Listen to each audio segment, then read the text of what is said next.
एक तोते ने बताया, इन 3 कारणों से इंसान की कीमत बढ़ जाती है। श्रोताओं, ये कहानी तो प्राचीन समय की है। किसी नगर में एक कसाई रहा करता था। उस कसाई के पास में 2 तोते थे। एक तोता जो था वो कसाई का था। श्रोताओं, दरअसल जो तोता थे वो एक ही माता के दोनों तोता थे। वो दोनों भाई भाई थे। एक दिन की बात है कि होता क्या है कि उन दोनों तोता के लिए एक व्यक्ति ने पकड़ लिया। उस जंगल में पक्षी पकड़ने वाला एक बहेलिया रहा करता था। तो उन दोनों तोता के लिए उस बहेलिये ने पकड़ लिया। बहेलिया तो एक था, परंतु उसने दोनों तोतों को पकड़कर एक ही पिंजड़े में बंद कर लिया और उनको बेचने के उद्देश्य से वो उन तोतों को बाजार में ले गया। तो उसी बाजार में एक तोता के लिए एक कसाई ने खरीद लिया और उस दूसरे तोता के लिए जब एक संत जी ने देखा तो उनको उस तोता पर दया आई। वो सोच रहे थे कि ये तोता पिंजरे में बंद है। यदि ये तोता इस पिंजरे को छोड़कर मेरी कुटिया में जाएगा तो राम नाम का जाप करेगा, जिससे इसका भी कल्याण हो जाएगा। अब क्या हुआ, वो दूसरा तोता उस साधु ने खरीद लिया और ले जाकर अपनी कुटिया में टांग दिया। इस प्रकार से वो दूसरा तोता साधु की कुटिया में रहता और एक तोता जो था वो कसाई के घर पर रहता। अब कसाई कहता था कि मारो पीटो पकड़ो काटो, तो वो तोता भी उस कसाई के यहाँ पर रह करके यही सब सीख गया। वो भी यही कहने लगा, पकड़ो मारो पीटो काटो। और जो तोता साधु की कुटिया पर रहता था तो वो साधु सुबह उठते ही राम राम कहते थे, तो वो तोता भी राम नाम कहना सीख गया। संत जी अपनी कुटिया से जब सुबह के लिए उठते थे तो समस्त पक्षियों से हाथ जोड़ करके कहते थे कि जय जय श्री राम, जय जय सीताराम। तो वो तोता भी साधु के साथ साथ सीताराम कहना सीख गया। फिर उसके बाद में जो महात्मा जी थे उस तोता के लिए अच्छे अच्छे उपदेश देने लगे, अच्छी अच्छी बातें बताया करते थे, बढ़िया बढ़िया कहानियों से अवगत कराया करते थे। तब एक दिन संत जी ने सोचा कि इस तोता के लिए हम उड़ा दें, क्योंकि इससे पहले उस तोता के लिए जिसने पकड़ा था उसने उस तोता के पंख पहले ही काट दिए थे। तो वो संत जी चाहकर भी उस तोता को उड़ा ना सके। यदि उस जंगल में उस तोता को वो महात्मा जी छोड़ देते तो कोई ना कोई जानवर उसे खा जाता। यही सोचकर साधु जी ने उस तोता के लिए पिंजरे में ही रखा, लेकिन फिर भी अपनी कहानियों के माध्यम से, उपदेशों के माध्यम से उस तोता को पढ़ाया लिखाया। प्यारे श्रोताओं, संत जी ने उस तोता को अपने संत वाले संस्कार दिए। अब सहयोग देखो, आखिर विधि का विधान कैसे मिला था। इधर उन साधु महात्मा जी की आयु पूरी हो गई तो संत जी जाते जाते रास्ते से जाने वाले एक व्यक्ति को बुलाया और कहा कि हे भैया, कि ये हमारा तोता है और बहुत ही बढ़िया आवाज में बोलता है। तुम इस तोते को ले जाओ और इस तोता की तुम सेवा करना, इसे खाने पीने को देते रहना। ये तोता जो है ये सीताराम सीताराम बोलता है। हे भैया, यदि तुम इस तोता को ले जाओगे तो तुम्हारा भी कल्याण होगा इस तोता के माध्यम से।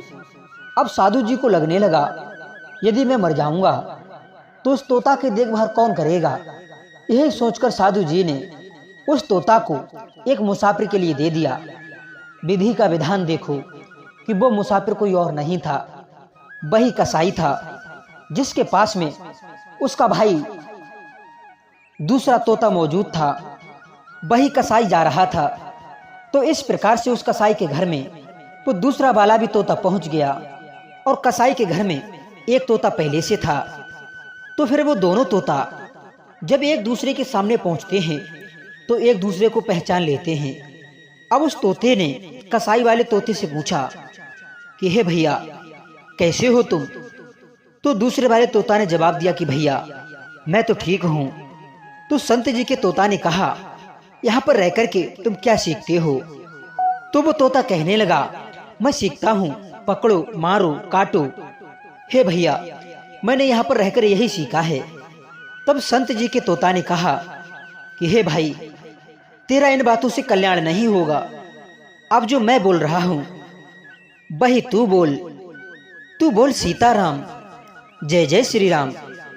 श्रोताओं, उन तोता की बातचीत वो कसाई एक जगह पर बैठकर सुन रहा था। जब कसाई ने उस तोता की बात सुनी तो कसाई सोचने लगा कि इस तोते के तो बहुत बढ़िया पैसे मिलेंगे। यही सोचकर वो कसाई उन दोनों तोता के लिए राजा के पास में लेकर के गया। राजा के दरबार में जाकर के वो कसाई कहने लगा कि महाराज, आपके चरणों में मेरा कोटि कोटि प्रणाम हो। महाराज, ये मेरे दो तोते हैं, आप चाहो तो इन दोनों तोता को खरीद लो, ये बहुत काम के हैं। तो राजा कहने लगा कि भाई, तुमने एक तोता कितने का दिया है और दोनों कितने के दिए हैं? क्या पैसे हैं तुम्हारे तोते के? तो कसाई कहने लगा कि महाराज, एक तोता ये तुम 1 रुपए का ले लो। कसाई ने अपने वाले तोते की जो कीमत थी वो 1 रुपए बताई और उसने बताया कि ये जो दूसरा तोता है इसका मैं 1 लाख रुपए लूंगा। तब राजा कहने लगा कसाई से कि हे भाई, क्या पागल हो गया है तू? 1 रुपए और 1 लाख में तू अंतर नहीं समझता? तो कसाई कहने लगा कि महाराज, मैं खूब समझता हूं। तो राजा ने जवाब दिया कि भाई, जब तू अंतर समझता है तो फिर ये तोता तो दोनों एक जैसे हैं, फिर इनकी कीमत में इतना अंतर कैसे? तो कसाई ने जवाब दिया कि महाराज, आप इन दोनों तोतों को ले लो, 2-4 दिन तक अपने महलों में रखना, मुझे बाद में पैसे दे देना। जब आपको लगे कि ये तोता 1 लाख के काबिल है तो इन दोनों तोताओं को रख लेना और मुझे इनकी कीमत दे देना, और यदि नहीं पसंद आए तो मैं अपने दोनों तोता वापस ले जाऊंगा। तो राजा ने जवाब दिया, हाँ, ये सही कह रहे हो बिल्कुल। पहले मैं इन दोनों तोता के लिए 2-4 दिन अपने पास में रखता हूँ, मैं इनकी जांच पड़ताल करूंगा, उसके बाद ही मैं तुम्हारे लिए इनकी कीमत दूंगा। श्रोताओं, अब राजा ने क्या किया, 1 रुपए वाले तोता के लिए अपने द्वार के बाहर लटकाया और जो 1 लाख वाला तोता था उसको ले जाकर राजा ने अपने पर्सनल कमरे में रख लिया। राजा सोचने लगा आखिर देखूं तो कि 1 रुपए वाले में और 1 लाख वाले में क्या विशेषता है। जो राजा के कमरे में तोता था वो तो साधु वाला तोता था। इधर जैसे ही सुबह के 4 बजते हैं तो तोता ने संत जी से सीखा हुआ एक दोहा गाया। वो तोता एक दोहा को अपनी बाणी से विकसित कर रहा है। वो तोता कहने लगा कि राजा सोकर क्या करे, उठी कर जपो हरि का नाम, एक दिन तो है सो बिना, लंबे पैर पसार। तोता बोला कि हे राजा, उठो, सुबह के 4 बज गए, राजा सोकर भी अब क्या सो रहा है, जाग और उठकर जपो हरि का नाम, श्री कृष्ण गोविंद हरे मुरारी का जाप करो।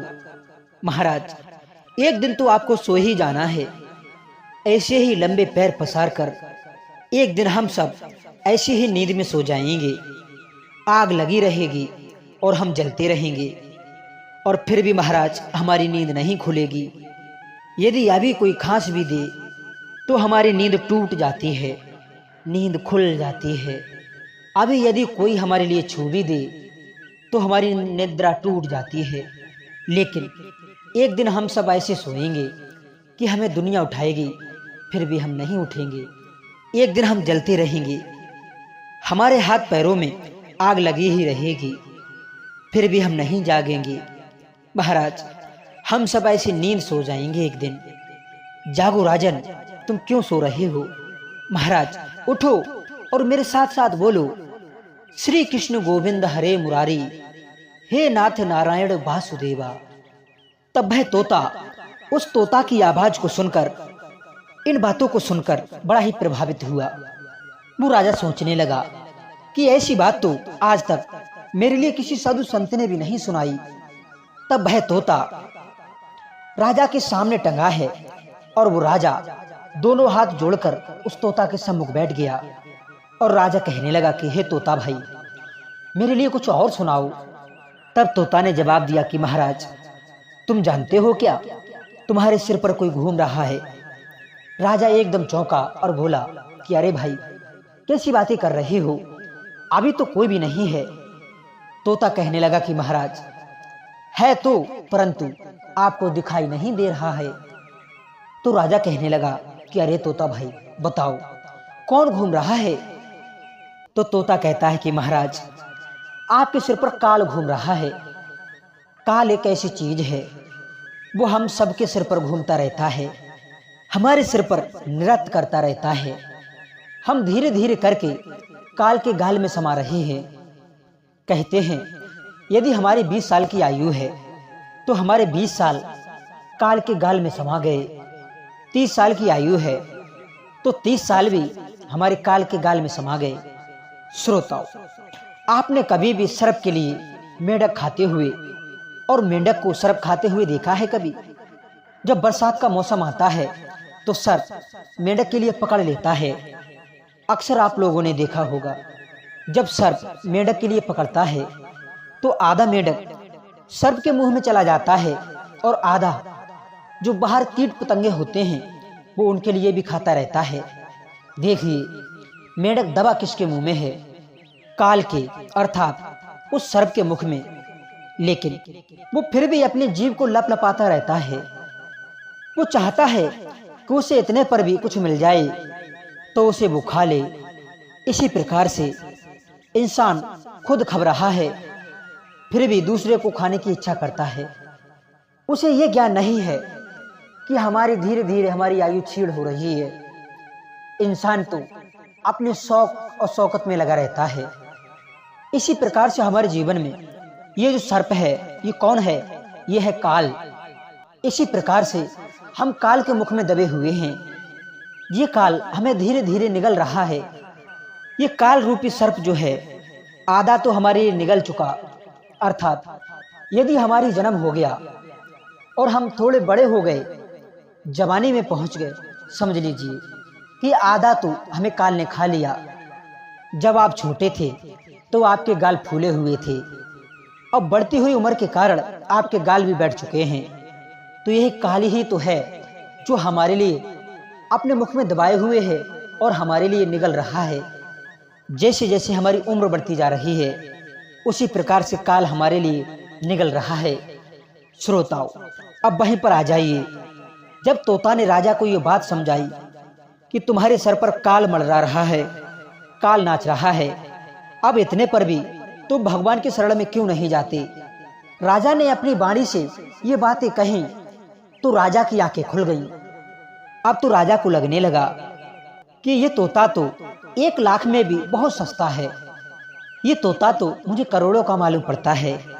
ये ज्ञान की बातें बहुत अच्छी करता है। उसके बाद में राजा ने सोचा चलो जो तोता द्वार पर टंगा है उससे जाकर के मिलता हूँ, जिसकी कीमत 1 रुपए की है। जैसे ही दरवाजा खोला उसने देखा कि कोई आ रहा है। जब राजा द्वार पर पहुंचा और तोता ने राजा को देखा तो वो तोता कहने लगा अरे पकड़ो, मारो, पीटो, काटो। अब तो उस तोता की बात सुनकर वो राजा तुरंत भागा। अब तो राजा साहब उस तोता की बात सुनते ही समझ गए कि ये तोता तो 1 रुपए के लायक भी नहीं है, ये तो फ्री में भी महंगा है। श्रोताओ, अब आप बताइए कि आपकी कीमत कहाँ से तय होती है? वो तोता जो थे वो दोनों एक ही माँ के थे।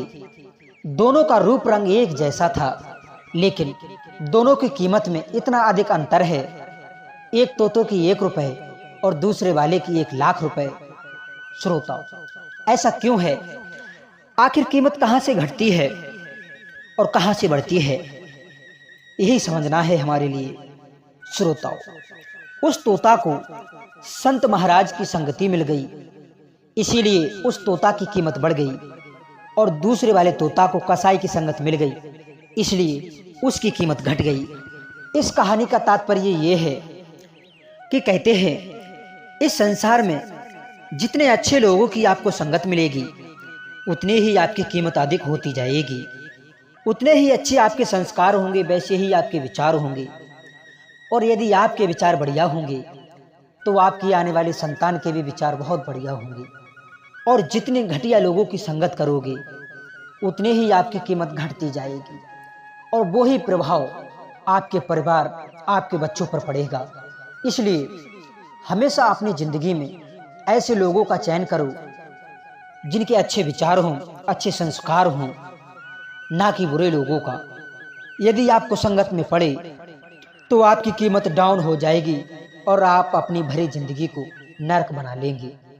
और यदि आप सत्संग में जुड़े, साधु महात्माओं के संस्कारों से जुड़े, बुजुर्ग लोगों का सम्मान करें और उनका आशीर्वाद प्राप्त करें, तो एक दिन आपकी करोड़ों की कीमत बन जाएगी और वही कीमत आपको मरने के बाद भी काम आएगी। वही कीमत तुम्हें भवसागर से पार लगाएगी। इसीलिए अपने बच्चों को कुसंगत से बचाओ और सत्संग में लगाओ। यदि आपको कीमत बढ़ानी है तो अपने बुजुर्ग लोगों का सम्मान करो, संगत करो और सत्संग की प्रेरणा लो, क्योंकि आपकी जो कीमत है वो आपकी संगति, आपके संस्कार, आपका सम्मान ही तय करेंगे। आपका बैठना उठना किसके साथ में है ये तो आपने सुना ही होगा कि जैसी रही कामना जैसी, प्रभु मूरत पाहो तिन तैसी। जो जैसी संगत करता है उसके अंदर वैसे ही विचार आते हैं, वैसे ही संस्कार आते हैं। तो श्रोताओं, अब तो इस कहानी का तात्पर्य आप समझ चुके होंगे। तो मैं आपसे निवेदन करना चाहूँगा कि कहानी को एक लाइक कर चैनल को सब्सक्राइब कर लेना। हम आपको मिलते हैं नेक्स्ट वीडियो में एक नई ज्ञान चर्चा के साथ। और इस कहानी के बारे में आपके क्या विचार हैं वो कमेंट सेक्शन के माध्यम से हमें ज़रूर बताना। हम आपको मिलते हैं नई कहानी के साथ। आप सभी श्रोताओं को बहुत बहुत धन्यवाद।